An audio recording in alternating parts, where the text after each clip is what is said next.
오늘도 말씀과 기도로 이 자리에 오신 분들을 환영합니다. 사도행전 17장 10절로부터 21절 복음을 전하는 자와 받는 자의 자세. 지금부터 본문을 읽겠습니다. 밤에 형제들이 곧 바울과 실라를 베레아로 보내니 그들이 이르러 유대인의 회당에 들어가니라. 베레아에 있는 사람들은 데살로니가에 있는 사람들보다 더 너그러워서 간절한 마음으로 말씀을 받고 이것이 그러한가 하여 날마다 성경을 상고하므로 그 중에 믿는 사람이 많고 또 헬라의 귀부인과 남자가 적지 아니하나 데살로니가에 있는 유대인들은 바울이 하나님의 말씀을 베레아에서도 전하는 줄을 알고 거기도 가서 무리를 움직여 소동하게 하거늘 형제들이 곧 바울을 내보내어 바다까지 가게 하되 실라와 디모데는 아직 거기 머물더라. 바울을 인도하는 사람들이 그를 데리고 아덴까지 이르러 그에게서 실라와 디모데를 자기에게로 속히 오게 하라는 명령을 받고 떠나니라. 바울이 아덴에서 그들을 기다리다가 그 성에 우상이 가득한 것을 보고 마음에 격분하여 회당에서는 유대인과 경건한 사람들과 또 장터에서는 날마다 만나는 사람들과 변론하니 어떤 에피쿠로스와 스토아 철학자들도 바울과 쟁론할세 어떤 사람은 이르되 이 말쟁이가 무슨 말을 하고자 하느냐 하고 어떤 사람은 이르되 이방 신들을 전하는 사람인가 보다 하니 이는 바울이 예수와 부활을 전하기 때문이러라. 그를 붙들어 아레오바고로 가며 말하기를 내가 말하는 이 새로운 가르침이 무엇인지 우리가 알 수 있겠느냐. 내가 어떤 이상한 것을 우리 귀에 들려주니 그 무슨 뜻인지 알고자 하노라 하니 모든 아덴 사람과 거기서 나그네 된 외국인들이 가장 새로운 것을 말하고 듣는 것 이외에는 달리 시간을 쓰지 않음이더라. 본문 전체 이해와 본문 해석입니다. 바울 일행의 데살로니가 사역은 원치 않는 일로 급하게 마무리가 됩니다. 바울은 후일을 위해 실라와 디모데를 남겨두게 되고 또 베레아 사역을 이어가는 그런 형편에 있지요. 베레아 사역 이후에 아테네 사역이 이어지는데요. 이로써 바울 일행은 마게도냐 지역의 사역, 이어서 그리스 지역의 사역을 함께 이어나가는 모습이 본문에 기록되고 있습니다. 이 여정을 본문을 통해 살펴보겠습니다.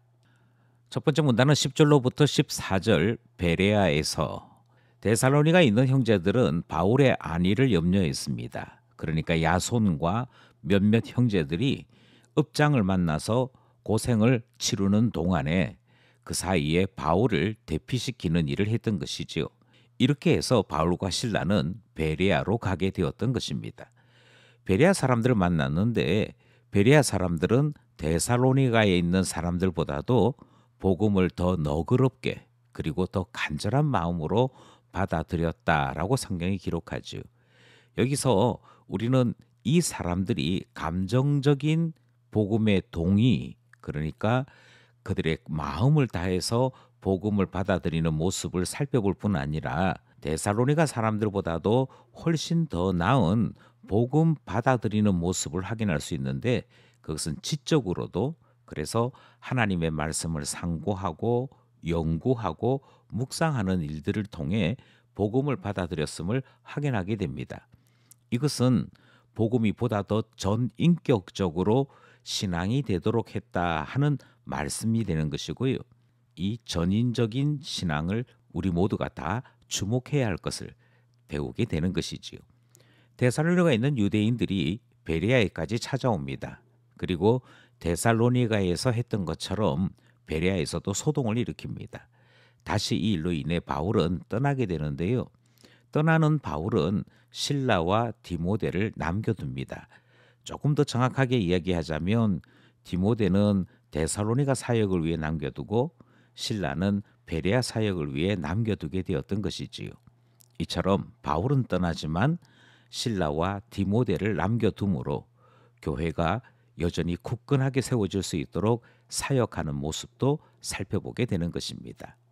여기까지 첫 번째 문단이었습니다. 둘째 문단은 15절로부터 21절입니다. 아덴에서 바울을 인도하는 사람들이 등장을 하는데요.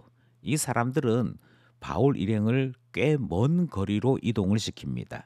그러니까 지역으로 보자면 마게도냐 지역에서 남쪽으로 한참 내려와 그리스 지역 아테네로 인도했던 것입니다. 이렇게 바울 일행을 인도했던 이들에게 바울은 실라와 디모데를 찾아서 빨리 합류하라고 전달하는 일을 맡깁니다.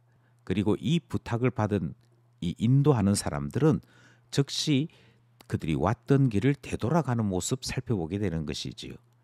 이들은 몸으로 충성을 실천하는 사람들이라 그렇게 말씀드릴 수 있을 것 같습니다. 바울은 아테네 선교를 준비하는 차원에서 아테네 시내 전체를 두루 돌아다니게 됩니다. 그런데 아테네를 살펴보는 중에 바울의 마음에 격분이 일어납니다.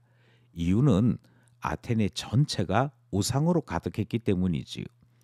아테네에서도 유대인들이 있기는 있었습니다. 회당이 있었고 유대인과 경건한 사람들이 있었습니다만 이들은 다른 지역에 있던 유대인들과 달리 바울이 복음을 전한다고 그것에 대해서 항의하거나 또는 소란과 소동을 일으키는 사람들은 아니었습니다.